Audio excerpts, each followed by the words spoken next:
As we saw in the first part, the comet Clarke destroyed more than 75% of the Earth, and after 5 years, the planet still hasn't recovered. The remains of the comet are still orbiting the Earth and falling from time to time. John's family survived with others when they hid in a shelter in Greenland. There, they tried to build a new world, but things became chaotic. Radiation and electromagnetic storms erase everything in their path, so they were forced to live underground. With the passage of time, they adapted a little to the situation, and John became an engineer and a scout. On one of his missions, he discovered a new crack with lava coming out of it. He went toward the sea and found lifeboats and a destroyed ship on the shore. He searched them and found them empty. He entered the ship to look for something useful, but the base sent him a warning that a storm was forming and he had to move before it arrived. He was coughing hard and took off his mask. During his search, he found a flower inside a book. Then the base informed him that the storm was above him and he must flee immediately. He left the ship with the storm behind him and ran toward the base, asking them to open the door. They opened it but couldn't leave it open because of the radiation, so he told them to close it and he would make it inside before the storm reached him. Thank God, he entered just in time. Allison, his wife, became a leader at the base. In a meeting, Adam said that supplies were low and they hoped to plant outside next year, but Dr. Amina refused and said they must not leave the base because radiation levels are lethal, especially since Canada and America were destroyed and Iceland is gone too. Allison said she heard that Western Europe is a bit safer because storms are fewer, but they told her that radiation exists and any amount of it is harmful in the long run. Someone asked about the crater. And Amina explained that the part of the comet that fell in Europe created a huge crater, and the mountains formed from it and the depth prevent radioactive winds from entering. This could be a suitable place for a new life. But the general said it is very far from Greenland, and there is also news of heavy fighting there.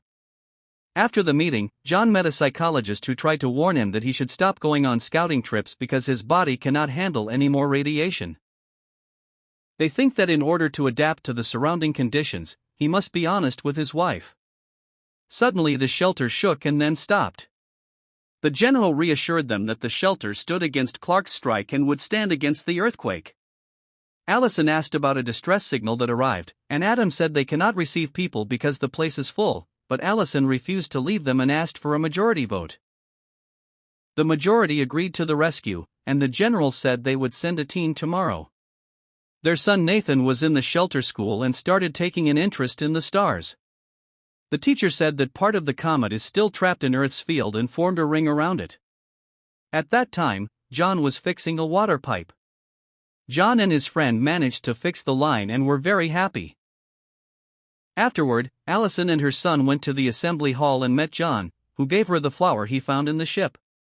She is worried about him because he goes on many missions outside, which poses a great danger to his life due to radiation. However, she thanked him for his effort. Later, they talked to their son, and Allison mentioned that Nathan was caught outside. His father shouted at him and said it is not safe to go out, but Nathan insisted and asked for permission to go. Allison commented that he has become like his father, he likes to go out even if it's not safe. She pulled him by his hands so they could dance a bit instead of the miserable mood they were in. When Nathan made holes in his blanket in the shape of star constellations, the rescue team went out in the morning. The leadership and the army monitored the mission and succeeded, they rescued the people and returned to the base. John went to his work and found his friend worried, and he saw a crack in the wall. The rescue team asked for permission to go to another place where people were trapped, but Adam refused because they couldn't take in more people. The shelter they were fighting over began to collapse over their heads. After the earthquake stopped, John helped his friend and got up. The first thing he did was run to his wife. He helped her, and fortunately, she was fine. Then they went to rescue their son, who was ready with his mask. They asked him to prepare essentials and insulin because he is a diabetic. John ran to get masks, they put them on, and tried to exit, but the exit was full of people. John took them to another exit that had collapsed, but they were able to crawl under the concrete. He opened the shaking door, and they got out before it collapsed on them. Outside, they found people running toward the sea. They lost their son for a bit but found him helping Dr. Amina. Then they went to the sea, which was full of people trying to get into lifeboats. They saw people trying to steal Adam's mask and went to help him. In the middle of the fight, someone stole John's mask, but they managed to escape and found an open boat. They entered quickly and closed it while it was full, despite people trying to get in. The captain started moving the boat and they left the shore. Suddenly, they noticed a huge wave coming and prepared for the impact. The tsunami wiped out the people on the shore, but they survived in the boat. Now they had to decide where to go, and they only had a week's worth of supplies, so they decided to head to England. John noticed the radiation was low, so they took off the masks. Days passed, and the boat began to break down. But John, as an engineer, fixed it. At night, Nathan enjoyed the sky and saw the remains of the comet still in Earth's orbit. He showed them the stars he learned about in school.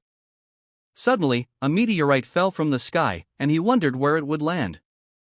In the morning, the boat stopped again, and the captain said the fuel had run out and they were at the mercy of the sea current. Days passed, and everyone started to get nervous until the boat hit something.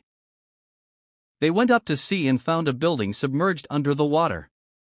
John said he knew this place, Liverpool, and half the city was underwater. They moved the boat to land and went down to look for shelter. They saw people walking and followed behind them until they reached a rescue hideout. People were trying to enter, but the army stood guard. They went to the gate and said they were coming from the Greenland shelter and wanted refuge.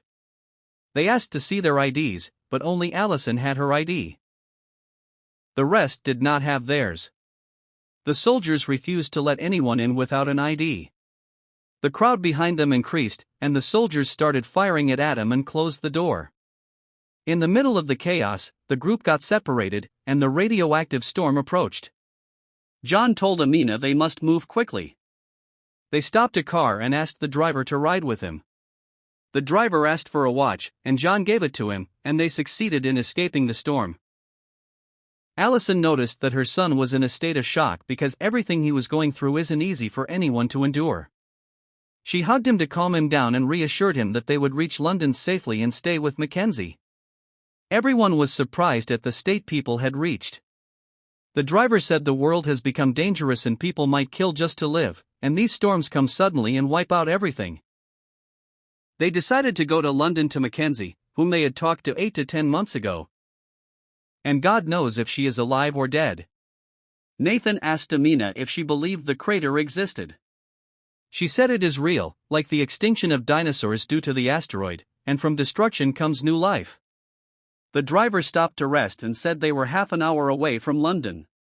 He told John that he is from Nigeria and it was his life's dream since he was young to live in England. Despite everything that happened in the world, he still loves the place. He told him that what Amina says about the crater is nonsense. Nathan came to talk to his father when suddenly the ground started to shake. John screamed for them to hold on to anything. He took Nathan and held on to a tree. Many meteorites fell above them, and they waited until it calmed down a bit. John saw the driver running toward the car. John warned him, but the driver said the car was everything he had. He went to it and was crushed by meteorite debris. After the storm calmed, they went out, took their things from the car, and continued walking toward London. They reached Mackenzie's house, and she was ready with a weapon, but when she saw them, she was happy and welcomed them. The place was full of Alzheimer's patients, and she told them they didn't know anything about the meteorites and she was trying to help them. They spent the night there, and John asked her about the crater. She said they were just rumors. There was the sound of distant gunfire. Mackenzie told them London is no longer the London of the past, and she made this place as safe as she could.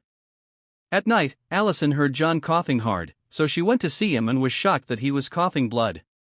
He admitted that his work as a scout in radioactive air had affected him and that he had 6 weeks to live. He didn't want them to worry, but Allison said there is a hospital that could treat him. He refused to die there and said they must go to the crater. He wanted to spend his last days helping them reach a safe place. John wanted to give his son a better life than living his whole life hidden underground. The next day they prepared to leave. Mackenzie gave them a car, some supplies, and a weapon for self-defense. She told them to go to the port and from there take a boat to cross the English Channel. Amina had a map to guide them to the place, which would take about 2 hours. John found Nathan silent and talked to him, and they decided to play a game. Unfortunately, they didn't get to, because Amina took a bullet to her head and died. People attacked them to take the car. They got out, and John took the weapon and fired at them. One tried to come from behind, but he killed him. When the ammunition ran out, another came, so Allison used the dead man's weapon and shot him. They made sure Nathan was fine, but Amina had died. They buried her, and John said words to give her a respectful burial. He said that praying for the dead brings luck in their second life. After hours, they reached the English Channel but were shocked that the sea had completely disappeared and become land stretching from Britain to France. This was an advantage as they didn't need to leave the car. They continued driving until they found cars stopped because of a huge valley in front of them. They went down and saw survivors making a bridge to cross, but Nathan was afraid. John encouraged him and told him to be brave.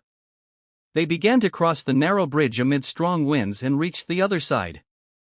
They discovered there was another bridge, but this time they would cross on connected ladders. The ground started to shake, and they had to crawl. In the middle, another earthquake occurred, and the bridge shook. One person tried to go back, but the way was blocked, so he jumped onto their bridge and hit Nathan, who was left hanging. John helped him back, and the platform was collapsing. They hurried and crossed to the other side before everything collapsed into the valley. They continued walking toward France but didn't know if they had actually arrived because everything was destroyed. Suddenly, a man pointed a weapon at them. John introduced himself and said they were not a danger and wanted to reach the crater. The man lowered his weapon, greeted them, and asked them to go with him. He took them to an abandoned windmill in Calais that he had made into a home. He used solar energy for electricity and filtered the radioactive air as much as he could. He introduced them to his wife, who was paralyzed and unable to speak due to radiation, and to his daughter Camille. They sat and ate. The man asked them why they wanted to go to the crater. John said it is the promised land and humanity's last hope. But he warned them the place is very dangerous. The Western Alliance, with the remains of the French army, defends it against the Eastern Alliance, which wants to seize its resources. The whole place is a battlefield that is impossible to cross. At night, Camille showed Nathan his room, and he showed her the blanket on which he drew the stars. At that moment, Allison was thinking of John on their wedding day, when her father took him aside to talk alone. She asked him, "What did he want from you?" He recounted that he took a promise from him to protect her until his last breath. Of course, she was very moved and kept crying. The next day, the Frenchman gave them a map and told them the road to avoid the war. He emphasized that when they reached the Western Alliance base, they must ask for Commander Jonnet and show him the photo because he was his friend and would help them reach the crater. Then he asked him to take his daughter Camille with them because she deserved a better life. Allison, who heard the conversation, promised him she would get her there safely. Camille said a heartfelt goodbye to her parents, and they went out together on their way to the crater. On the way, they rested for a bit and played family games, but soldiers from the Western Alliance saw them and said in French that the area is forbidden for civilians.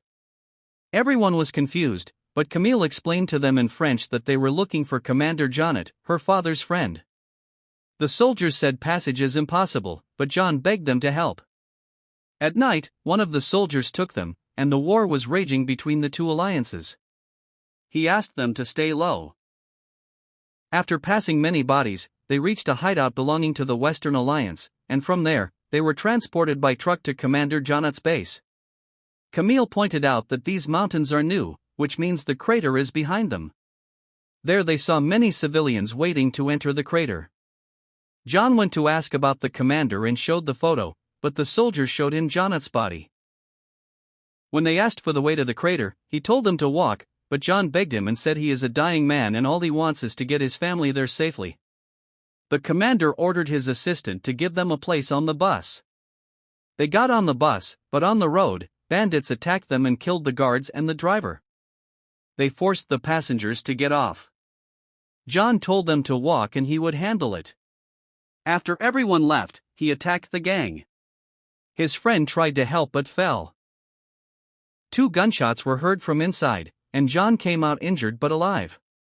They treated him quickly and got back in. Allison drove the bus, but after a distance, it couldn't climb the mountain, so they got off and decided to walk on foot. With everyone's help, John was able to climb with them. When they reached the peak, they saw the large crater exactly as they had heard: fertile land, fresh water, and a clear sky without radiation. John was very happy and told them to rest, but he fell to the ground and said he was happy he saw them arrive safely, and then he died. Nathan repeated the same words to say goodbye to his father and said their role now is to build a new world based on kindness, mercy, and understanding. And here our movie ends. I hope the summary pleased you. Don't forget to watch the previous summaries and subscribe to watch the upcoming ones. Bye, and see you in the next video. Yeah.